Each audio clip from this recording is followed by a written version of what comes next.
In this episode, we are having a conversation around mental health issues such as eating disorders, depression, and anxiety.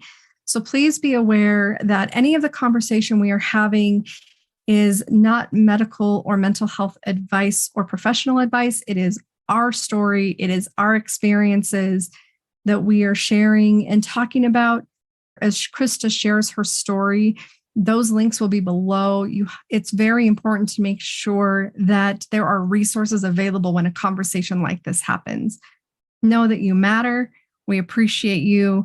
And whether you are able to listen or not, know that your voice is important, your story is important, and needs to be heard. If you have any questions, again, find the links below for the national organizations in Canada and the US. I only have the ones for those countries. So if you're in another country, reach out to someone in your country, to a mental health office, to get those resources and make sure that as a whole, we are educating ourselves and being able to support each other. Thank you.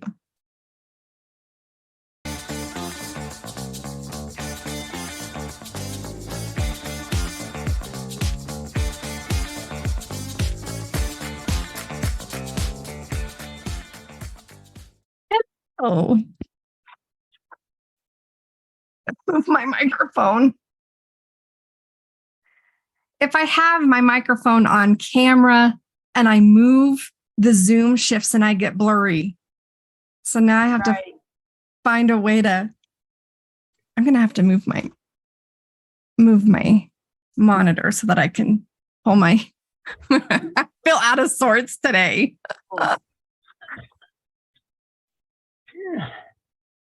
There we go. I want you to see my branding. Yes, gotta have that in there. I'm so excited. I was like drinking out of my coffee cup and. Yep. I'm super excited. So I feel very unprepared. I have no idea what I'm doing. So, but I work well like that. So it's not. Right. You do. I work well like that. I'm like, I'm doing training tonight. Do you think I know what I'm talking about? No. Do you know when I'll figure it out? 7:30. Yeah. But you know what? I think a lot of people don't realize that that's sometimes like so many people are like, I have to be so prepared ahead of time. And it's hard for me. It's a challenge for me.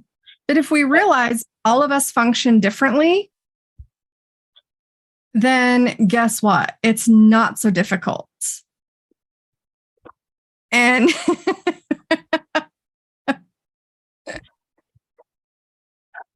sorry. You're too funny. It looks like underwear, mm-hmm. But it's a new bathing suit for Kira. So I was like, it's just, she doesn't know that she has it. She's probably like, I hate it. But like I want to wear the one I wore last year. I was like, the one you wore last year, you shouldn't have been wearing. Too small. Too small. You know, children, right? Like they don't care. I was like, listen, I should not see your butt crack. It's a one piece. This because the people on my YouTube are going to get such a kick out of this conversation. I like you know what though, the point I'm closing all part of it. I'm closing all of these windows because I've been working on my podcast editing this morning, and I realized this morning how many like where I'm putting it all and the platforms, and I'm so freaking excited because my very first UNCUT episode showed up on my YouTube today. Yep. And I was like, oh, I do put my podcast on my YouTube. So I have the edited version of my podcast on YouTube. And I found out today that YouTube, obviously it's like the second most used search engine, but it's also one of the top platforms people go to when they're looking for new podcasts to listen to before they go to the podcast platforms, because people are liking video more than they're liking audio these days. I was like, perfect. I'm so excited. Why? Do you want to know why? Yes, please, Miss marketing strategist expert. Is they want to know what you look like. And they want more than just a picture. They want your personality. They want to irritating. See how you talk and how you feel and how you function, to be like, yes, I connect with her. And when they know that, then they'll go to the podcast because they can visualize you having that conversation. Most people need that visualization.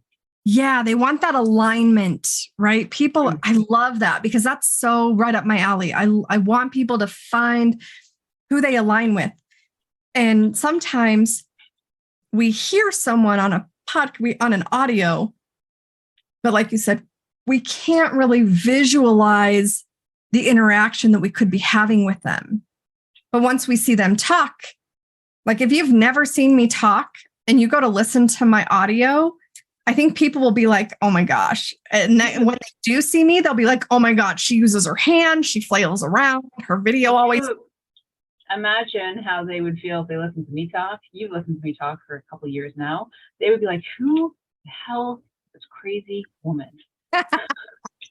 There might be some explicits there, but I don't need those all beeped out. Right? I don't bleep. No, I don't know I don't know how YouTube will take to that, right? I don't either. I mean, I guess if it was like an F word or something, but I think someone said the S word and I tend to say it too. And so they'll tell me if I need to, when I'm uploading it and it looks for all that stuff, it'll tell me if I need to. But I don't know that I would listen to a podcast that I don't know what the person looks like, that I haven't watched them do a video and see, because I visualize things. Mm-hmm. Yeah, that makes a lot of sense. It really depends on the person, but we want to make sure that we are like bringing in information into us from people we like and trust. And we learn whether we like and trust somebody by watching them. Yeah, that's true. We do.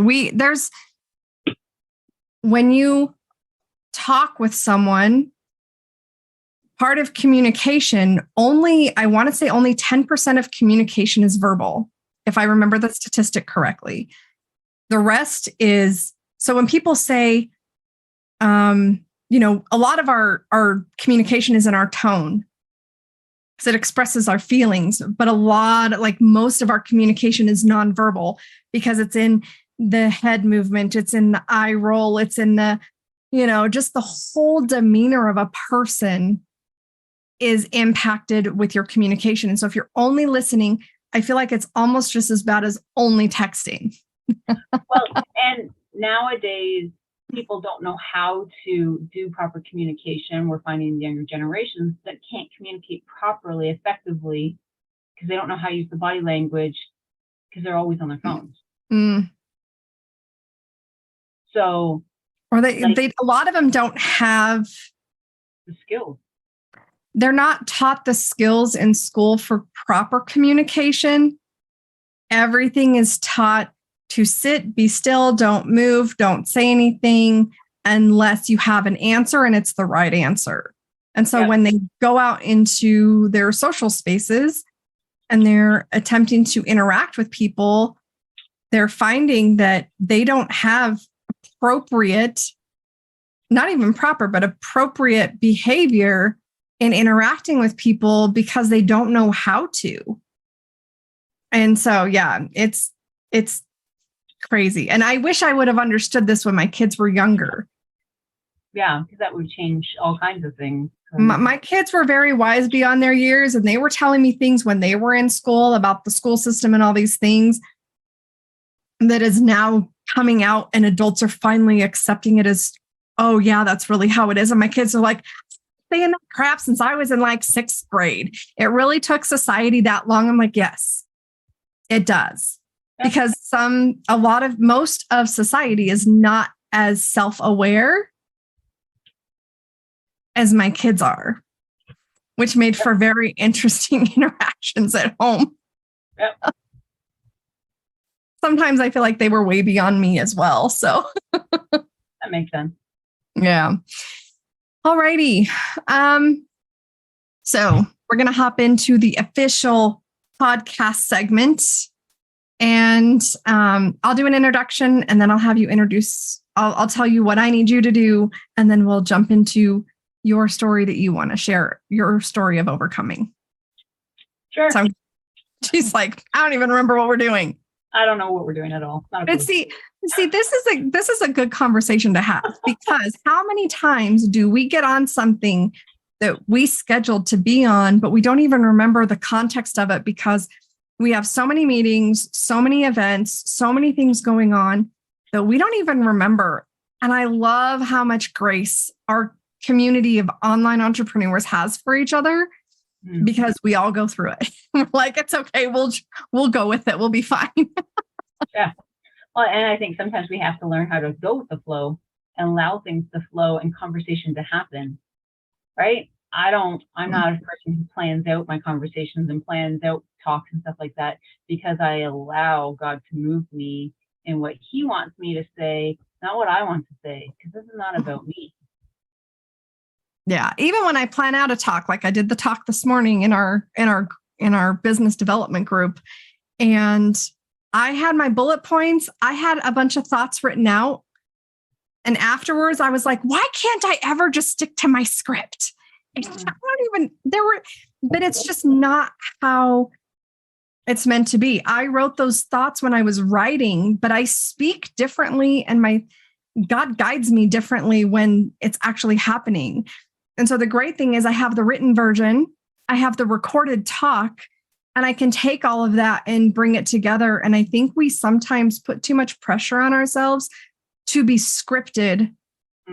So we don't forget anything, and we leave no room for God to move because we feel we have to control the outcome or all the things. So yeah, that's an interesting conversation. Okay. Cool. Ready? Yeah. Okay. Welcome to today's episode of the Walking With You podcast. I'm Dina Adams, your host, and I have my amazing guest, Christa Greenland, out of Canada, joining us today. And I just want to say first, thank you for being here. I appreciate you giving of your time and your heart and willingness to share your story with our audience. It's my pleasure. I'm happy to be here. So I met Christa a couple years ago, and just to do a quick introduction about her, we have a very interesting dynamic, to say the least, but it's a very raw, authentic relationship. We will work together. We will cry together. We will have all different kinds of conversations together, because we first got started as accountability partners and supporting each other in our businesses. And it just evolved into this incredible friendship that I'm very grateful to have. And just to preface, because I'm all about alignment and I like my audience to align with people, be ready. I know you guys know I'm forward and kind of blunt, and I do it with a lot of love and a little bit of caution behind me worrying about what people think about me. Christa are less, and she will give it to you straight. And she's got a story that's very powerful, very moving, and just does amazing things for her clients, and just has that real, I'm not even going to say authentic, I'm going to say real, raw personality that can sometimes rub people the wrong way. Like, you're either going to love her or you're not. And even if you don't, you're going to be like, I still need her in my life. Because it's so good to have people that can be that voice when it's not something you want to hear. And I know that's been a big thing that you and I have done for each other. And I'm very grateful for that, for this relationship and this connection. So again, Thank you for being here. I appreciate it. My pleasure. So Christa, why don't you tell us a bit about you, who you are, what you do, and who you serve in your business is? Business is, yes, because there's always more than one. You never have enough. Right. You never have more than one. So I lived in Northern Ontario, and as when I work with my American friends, we talk that I lived in the North Pole. Pretty darn close to it. It's cold. So I started the Minty Green Company 4 years ago, with that wanting to help people, business owners, entrepreneurs, show up on social media and share that message that's in their heart, that authentic voice. But lots of times we don't know how. And lots of times we struggle with, oh, I know I need to be there, but how do I start? What do I do? And so I created this business so that I can help you, because it doesn't scare me. And I have a background in marketing, right? Like that's what I, post-secondary school, I went to school for marketing. They didn't have social media back then. So like print ads, billboards, like radio ads, all of that stuff. But social media is so key to our everyday life. It's not going away. It's not going anywhere. And how do we utilize that to provide value, create impact, build relationships? Marketing of today is not the same as it was. So if you're still stuck in trying to do the print ads and even the flyers and business cards and stuff like that, like they have their place, but you don't need them. I don't have business cards. I'm like, why?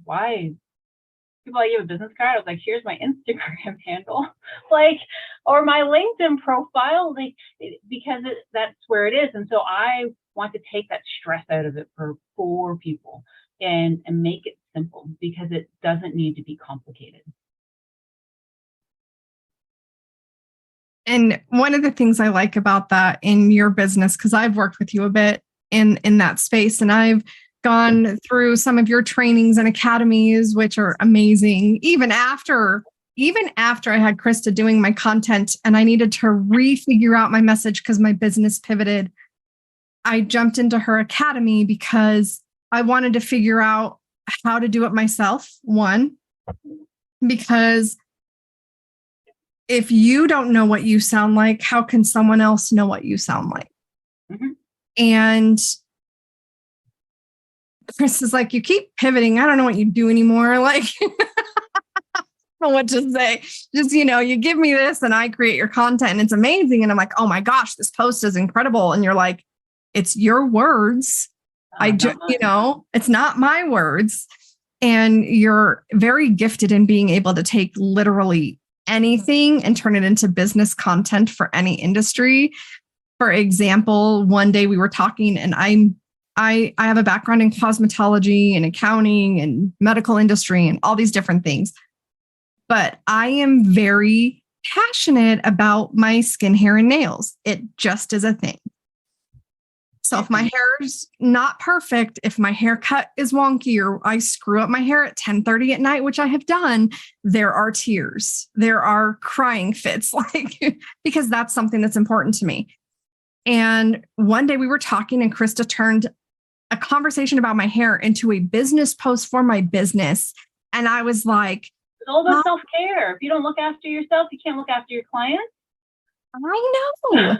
You know how great that is, because we don't look at things the same way in our business as somebody else can.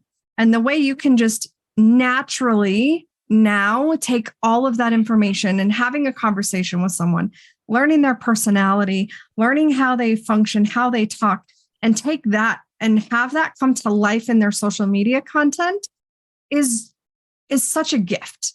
Mm-hmm. And it's so amazing. Do you want to share about, I would like you to share about your other business as well, because that's also going to help us kind of lead into some of your story as well. Yeah. So my other business is I'm part of a network marketing company called Epicure. It is a Canadian-based company. It is in the United States. It's been in the United States since 2019. And really the preference around it is helping people put dinner on the table in less than 20 minutes. And so they are spice blends, and it's already pre-blended. You can just have your raw ingredients and you can pop everything together fairly quickly. Some meals like pulled pork, it's a slow cooker meal. That's going to take 8 hours. However, really, really easy just to mix things together, and absolutely love it. I know we're going to talk about it, but I find it very amusing that God brought that as my first business, because I don't love food. And I've struggled with an eating disorder since I was 12, and I help people cook dinner. Now it's helped me reduce a lot of stress, because now I don't have to have that stress about dinner. And then even when I was diagnosed with celiac disease in 2020, that transition to being gluten-free was seamless, because all of the Epicur's products are gluten-free. So I was already eating a whole food diet because of that. And it's cost effective. So even with all the things that go on in the world right now, I still can have a $400 food budget for a family of 4 for the month, which is crazy. So that I help people with that as well. I think that's incredible. We're going to pause for a second. Yep. Because I am not prepared. So this will be on the YouTube side, not the podcast side. So hold on a second. I need to grab something. You're going to grab something? Huh? Probably grabbing the same thing. Where did it go? I got one here. That's good. I wanted to have it here. And of course, now I can't find it because it's probably in my currently reading pile, which currently reading pile is not here on my bookshelf. Yeah, no, I meant to have it. I always have one around. So, okay, so back to it.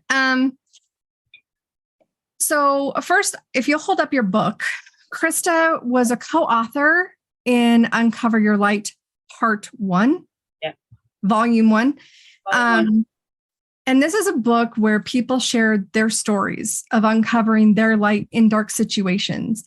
And if you resonate with her at all, this is a great book to get to not only read her story, to read other stories. Sometimes we have a hard time seeing the light in our own darkness, and reading other people's stories is really helpful to help us see how there can be light in the dark that we're walking through. Mm-hmm. So I would like I'm going to give you the floor, and I want you to share your story however you want to do that. And I take notes because I sometimes so I remember what I want to come back and ask later. Yep. So we have plenty of time. You don't have to rush. But if you would like to take it and share your story of overcoming to help encourage and inspire our listeners. Yeah, I would love to. So I want to recognize that we all have a story. We've all been through something in life that has impacted us. Sometimes it was caused by something we did, and sometimes it has nothing to do with us, and it's the way we react. I'm not going to go into super detail with this. If you want to read my story in full detail, I'm going to give you kind of the overview of it. You can pick it up on Amazon. If you like a signed copy, you can visit my website. Or drop the link, whatever Dina has going on. I know all the lingo. But when I first got asked by the lead author in this to share my story, I said yes without even knowing any of the details, because I knew how powerful it is to share our stories and with other people. Having an eating disorder and being very open with it is not very common. We hear a lot of stories about how somebody was overweight and lost a lot of weight, and we hear about their struggles. But there is the struggle of silence that people who have eating disorders like anorexia or bulimia, or the combination of them, or all the other ones that go with that we don't talk about. And I want to break through on that. And so when I was 12, something completely outside of my control happened in my life. I don't share that story. It's not my story to tell. It has nothing to do with me. You will not know. So get over it. I even had the editors being like, hey, can you share this story? I was like, no, I can't share that story. But it impacted me so much so at 12 years old, I did the only thing I could control in my life, and that was my food consumption. And so I, in a form of control, stopped eating breakfast and lunch. I knew, because I'm aware and just knowing who I am, I couldn't stop eating lunch or dinner because I ate that we eat that as a family. But at 12 years old, going from eating 3 meals a day and snacks down to 1, it's not cool. It's not the way it's supposed to be, which means I struggled with all the other things that come with an eating disorder: depression, anxiety, suicidal tendencies. I was in a really bad place in my life. And that lasted until I was probably about 22. And so 10 years of that, of, wishing I could die without hurting other people, and just all of the things, and a lot of it hidden, because even my parents weren't even aware of the things that were going on. And it wasn't until one day that they invited me to go to a different church service, which was different than the type of church I grew up in, and that I met God. I was like, yeah, if I happen to have it off of work, I'll come. Okay, well, now I know God. Of course I had it off of work. So I went, and it changed my life. But did it change my struggle with food? No, because that's not how it works. And so I went through this, because by that time, I was smoking, I was closet alcoholic, I was probably moving towards drugs. And if I didn't meet God in that time and moment and said yes to Jesus, I'd be dead right now. And so that's where my path was going. It was not bad. It was not good. Down the dark path. And so, but it's through that I came to the light, and I had the understanding of how important it is to share that story. And that even when you come to Jesus and you come to God and you accept them, there's still work to do. I don't even know how many times Dina has looked at me, because she has permission, and because I don't get offended very easily, and she'll be like, hey, are you okay? Because you look like you're losing some weight. And I am thin to begin with. So when I start to look like I'm losing weight, I really look like I'm losing weight. And it helps that my hair is down, so you can't see how thin my face is. When I have a top knot, it's a little more noticeable. But that there is having people in your life who can ask you the hard questions is so important. But sharing that story of overcoming the eating disorder is by bringing people into your life and allowing them and being vulnerable with them and sharing with them and giving them permission to ask you the hard questions, to ask if you were okay, to ask if you're going through things. We, as business owners, entrepreneurs, wives, husbands, moms, children, all of the things, it's hard. And we feel alone in a lot of it, but we're not. And so I went through and have received a lot of healing through my eating disorder, and I am much better and have a much better relationship with food. I still don't love it. I much prefer to eat deep fried and high sugar foods. And this is where Epicure comes in, because it got me on a plan for eating regular. I have an accountability partner that I send her my breakfast photo every day, because as long as I don't skip breakfast, I'll eat lunch. But if I skip breakfast, I skip lunch. And then my husband's like, what happened to you?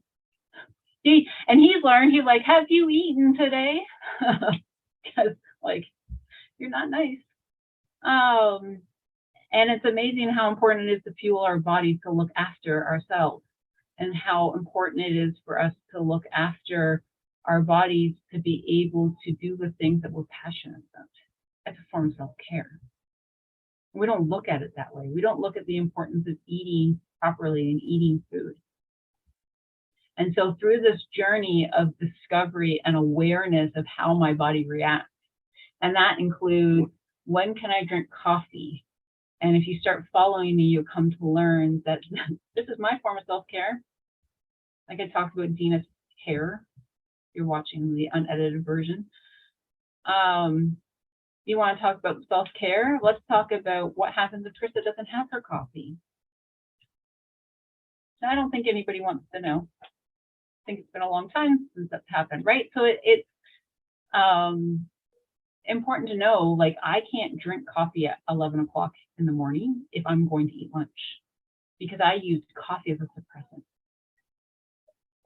So I would drink coffee instead of eating. And I'm aware of that. I'm aware of when I start to binge eat sugar and those sugar cravings, that I have to take it out of my diet and put in things that, like, I always have snacks in my desk, like fruit and things that are good, that are sugar-based, but they're better for me. So I've learned all of that. And through some of this journey, I've also learned how empowering it is to share that story with others, how healing it is for me, and how impactful. Every time I shared, so when I first started sharing this, it was through Epic Here. I went public with it, and then they asked me in a small setting to get up and share. One of the most difficult things I've ever done. The room was in tears,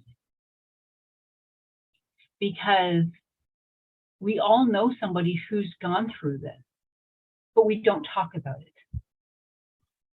We all know somebody who's struggling with it now, or we've gone through it ourselves and we don't talk about it. So I want to ask you this: in your life, the things you've gone through, how many other people are waiting to hear your story that can change their lives? Because we don't want to struggle alone. We don't want to know that we're alone in this journey and in these things that we've gone through. And I can guarantee you, you're not alone in where you've been, and you're not alone. And there's lots of people out there who need you, that they need to hear you. They're waiting for your story. That's why I do marketing. That's why I do social media. Because, yeah, it's great to be like, get this service and get that service, but what story? What brought you into this? I may focus on social media in my business, but it's about storytelling. It's about, how can I impact people? How can I change them? How can I empower them? Because stories change people. So even with why we get into our business and why we do what we do, there's a story behind that. There's a lot of times something we have to overcome. We overcome things all the time in our businesses, in life, yet we don't talk about it. And we need to spend more time talking about it, more time sharing it. One of the things that really hit me that you were talking about was, we all know someone who's going through it or has gone through it. And I think a lot of people are going to say, no, I don't know anybody who's got an eating disorder. I don't know anybody that's going through that. I didn't know. I lived most my entire life with an eating disorder until something happened drastic in our life, in our family. And then all of a sudden I had a doctor and other people asking, had I ever been diagnosed with one? And I was like, no. And I was able to recognize so many issues I had throughout my life that I had an eating disorder. Christa talked about coffee. For me, it was cigarettes and Dr. Pepper. I would wake up and smoke a cigarette. I would have a Dr. Pepper, and I would maybe have 1 or 2 tacos from Taco Bell for dinner. But I drank soda and smoked, and that was my way of not having to do that, not having to eat. And I didn't know there was anything wrong. A lot of times we're not aware, and in society there is a lot of disordered eating, not so much eating disorders, because there is a line, right? There is a break. And eating disorders, what I've learned, look different for everyone. So Christa explained with hers that she had how she handled hers and what she went through and some of the other situations she dealt with depression and anxiety and other things. And it is different for every single person. Mm. The symptoms, the behaviors, the challenges, things that work for one person don't work for someone else. I can ask Christa that one question, but someone else, it may really trigger and not be a good question to ask. And so when it comes to things like this, it's important to, if you know someone, get into a support group for loved ones. So you can start asking questions. You can learn the types of questions to ask your loved one so you can learn to be a support for them. So it can open up that conversation. It's a very hard thing to be that loved one and not know what's wrong with you and not have anyone know how to help you. It's very difficult to be someone who is watching someone else go through it and not know how to support them and have an awakening that, oh my God, this is what's been wrong with me for so many years. And I don't know how to process this. Mm-hmm.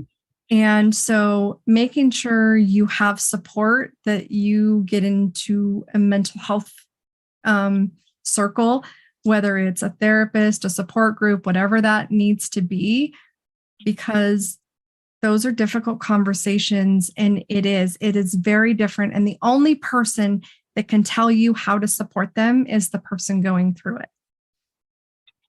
And unfortunately, it changes. It can change drastically depending on where they are on their recovery. Mm-hmm. And it can be very scary. And so, Christa, one, I appreciate your courage because it is a very hard thing to talk about. And a lot of times when it comes to our mental wellness, people will not talk about it, even though the stigma is starting to diminish a bit in some places. It is still something that people believe we shouldn't talk about. Yet, if we don't talk about it, it's not helpful. And I kind of wish we would have had this conversation sooner, because at the time of this recording, it's February. And I'm saying this for a reason, because this weekend is Not One More weekend. And it's all about eating disorder awareness and not losing one more person to this disease, to this illness. And sometimes people will say they've lost someone to suicide. And guess what? You don't know that person had an eating disorder. Yep. Right. And so having these conversations, you sharing your story, is so, so powerful. And look at how you tie it into doing something amazing for yourself so that you can also do something amazing for others. I think we get so stuck in our darkness. We're waiting for someone else to pull us out instead of recognizing we have to be the one that pulls ourselves out. We have to want to. Mm. And like, I can talk about my story now and not shed a tear, but I've been talking about my story since 2017. So I've been doing this for a while. And through Epicure, because we would share the products through cooking classes, because what's the best way to try a food item to see if you like it? You eat it. Mm-hmm. And I would share my story in the cooking classes that I was running about my eating disorder, and always had somebody tell me that they know somebody. And it was a good while before I could confidently share the story without having tears. And there's nothing wrong with tears. What that shows to me is I've healed from it. That I am open enough to be able to talk about it. And really it depends on who I'm with. And because I've had so many conversations with you, Dina, I don't get tearful about it. But when I'm having conversations with people, there's still emotion. And because that has to do with the person who's in front of me. And I want to bring up something that I had a conversation with a friend a long time ago. He was a good friend of mine, and eating disorders go in both directions, and we don't recognize that.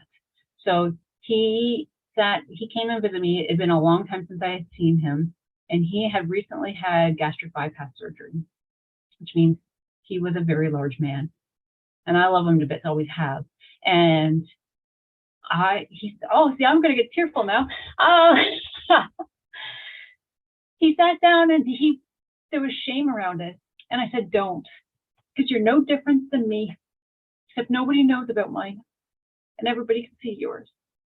So whether somebody's really thin or really large, you do not know their struggle with food. And you don't know why. And he would binge eat out of shame and judgment. And I stopped eating for different reasons. Stress, control, right? Those are both eating disorders. I have come to realize that I will binge eat. I still do a bit of binge eating, but I'm aware of it now, right? So if I'm like, oh, I went too long and I'm hungry, I binge eat while I'm cooking dinner and then I don't want to eat dinner. But I'm very cautious of what I'm eating and I'm becoming aware of it. And my husband's becoming aware of it. So there's that awareness to overcome it. But if you think, no, I don't know anybody who's had an eating disorder. Think about the people who struggle with their weight and they have the ups and downs. Okay, it might be disordered eating, but it is approached the same way. We can approach it in a loving, caring way and saying, is everything okay? How are you doing? Because we as society use food to deal with our emotions. When I'm crazy emotional and have lots going on, I stop. And so then I reach out to my people and say, hey, I'm going through a huge transition right now, like moving 6 hours north to a place I've never been. Did that last year. And I was like, I don't want to eat because I've got all of these things going on in my head. So you have like just letting you know that I'm struggling right now. And it wasn't that there was anything bad. It was just high emotions. Other people would eat all the chips in the world through that or all the cookies in those like high emotional moments. And so, I think something else to share in that before you go on to the next part is what we learned in school about eating disorders for the most part is wrong. I didn't learn anything. We learned that it was a choice. It was a conscious choice to be this way. And on the flip side of that, and I'm going to put some links at the end of this or at the bottom of the podcast and YouTube because it's so important to get support and to educate ourselves. And this is a very heavy topic. There's a lot of things that can be triggered for people. And so I'll make sure there's resources available. That's so important to me to make sure there are resources available for people. But there's some people I know people will be like, no, but there are people who are born with certain things, certain types of eating disorders that are not the general known things that you've already mentioned. And so there are involuntary things that our bodies do that actually reject food. And so it's important to educate yourself after hearing this conversation. It's important to not take anything that's being said in this conversation as any type of professional advice or suggestions. We are both talking from personal experience, and we want to encourage you to, if for some reason you think this might be you, that you're going through something, you might know someone who's going through something, or you have no clue, it's good to go in and learn and ask questions. And I don't know about, I know there's one in Canada. I can't remember the name of it, so I'll get that from Christa. But there is one here in the US. And so we'll have those links below that have to do with eating disorder recovery and awareness. There are nonprofit organizations in both countries that support people through all of this. So know that the conversation we're having is, and I just want to say this again and be very clear that this is just our personal experience and awareness with this situation and with going through things like this. It is by no means any mental or professional medical advice in any fashion. So one of the things I want to ask you, you talked about and here's another thing, is eating disorders can be for a time or forever. Some people recover fully and never deal with it again. I know, Christa, you say you've dealt with it starting at the age of 12 till you were 22, yet you're still walking that journey. It's still there. It's still something you live with, that you work on, that you slip from, and you struggle with sometimes. And so be aware that, yes, some people fully recover and most people don't. It is a lifetime of staying recovery focused. And so when you're going through this journey and you have this struggle going on and you bring in the depression and the anxiety, and you're a mom and a wife and you're having to provide meals for your family, and you are running a business and encouraging others, and now you're doing these cooking, I almost said cooking shows. Well, they're all online. So they're online, right? Yeah, I don't do them in person anymore. And so you're going through all of this. At some point, I know you mentioned that, you went to a new church and you found God, and that doesn't mean it changed anything. And so when you talk about finding your light, would you share a little bit about what that means to you? A lot of times we want to, like, what are the things that happened that made you see that light? So a lot of people say, oh yeah, there's this, and she went through this, and now she sees the light and she's going this direction. But we're like trying to find a connecting point, right? Of how do I find that light? What were the actions that you had to do within yourself? Maybe the conversations you had to have, the actions you had to take that helped you pull yourself out of that space. I think one of the key things that I learned right early on when I accepted Jesus was the power of forgiveness.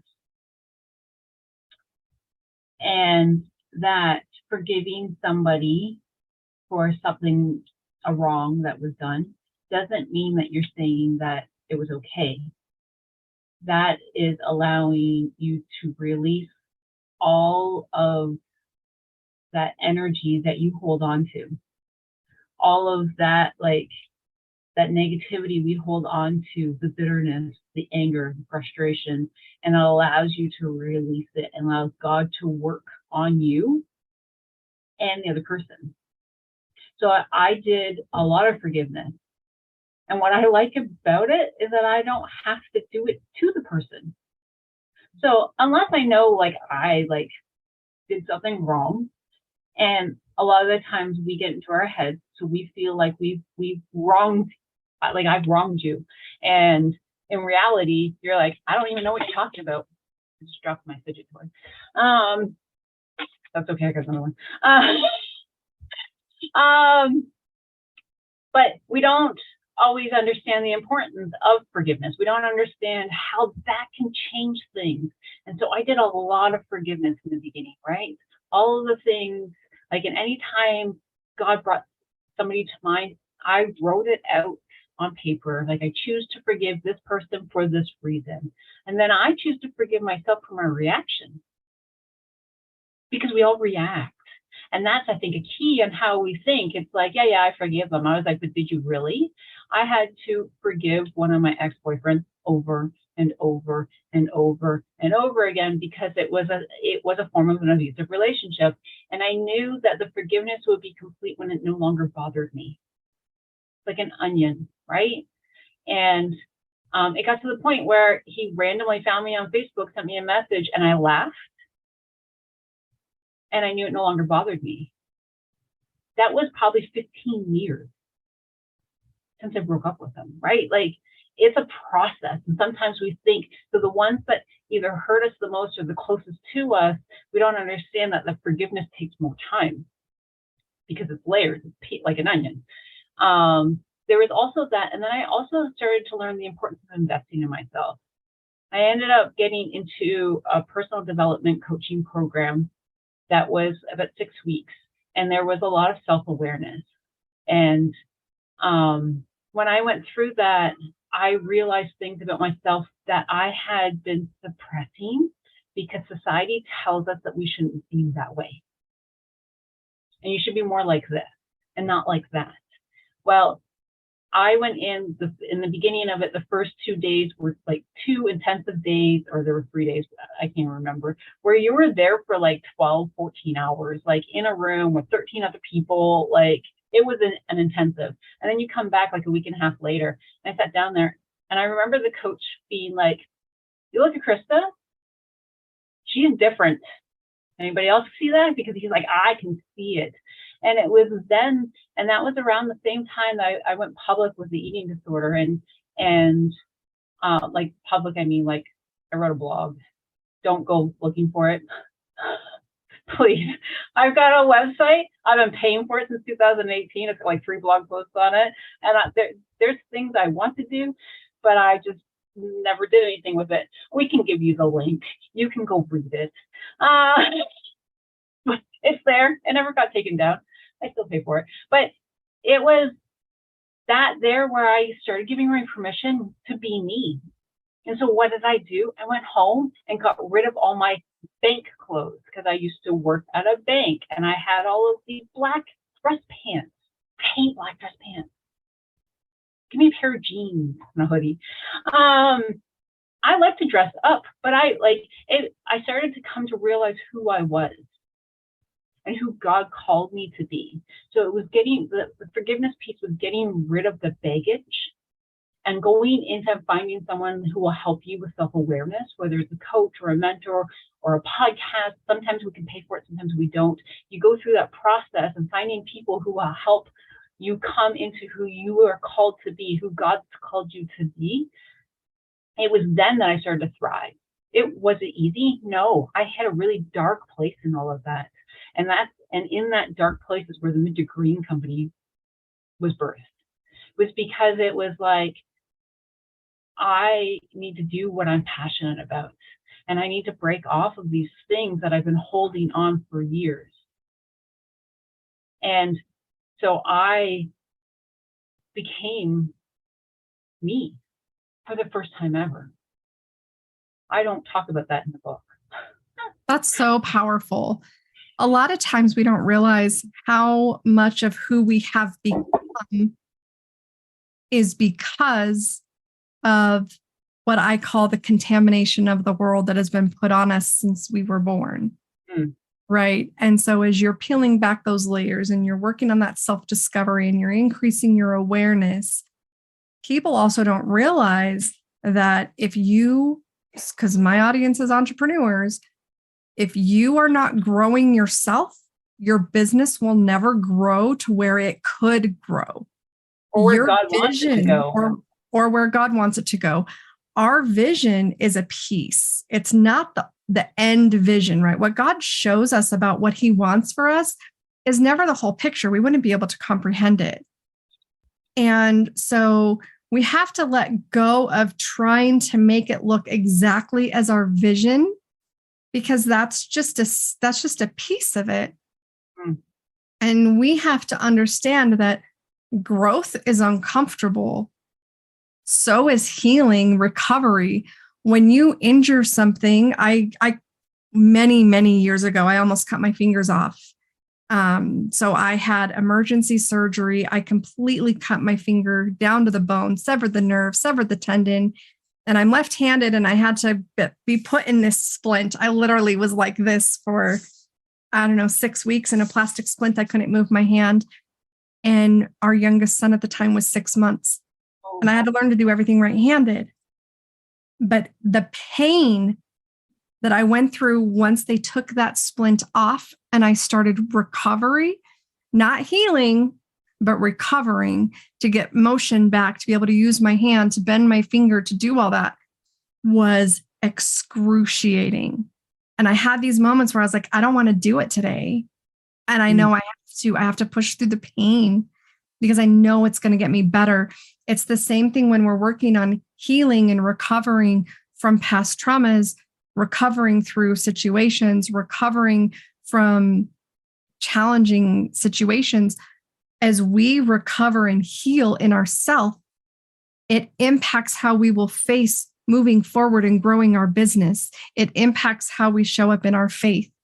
And so when I talk about walking with you in life, faith, and business, there's a reason, because they're all connected. And we've been taught to compartmentalize all the areas of our life because they have no business intersecting, when that's one of the biggest lies we believe in society. And we have to start, as my perspective, as online entrepreneurs, solo entrepreneurs, as business owners, we have to start bringing back into play where our life, it's a whole thing. Us as an individual, as a spouse, as a parent, as a business owner, as with all of our crap that comes along with it, it all impacts each other. And so the sooner we realize that and stop compartmentalizing and start healing and recovering and pulling it all back into focus and finding a way to allow it to harmonically flow together in our lives, the sooner we're able to, I feel like, be on the track for full recovery in some areas if the opportunity is there. And it impacts our ability to strengthen our businesses and actually have the potential for growth and scaling at some point that wouldn't have normally been there to begin with. And you so clearly expressed how the Minted Green Company was birthed out of this darkness, and the Epicure, and being able to teach others and share your story through that was part of your healing.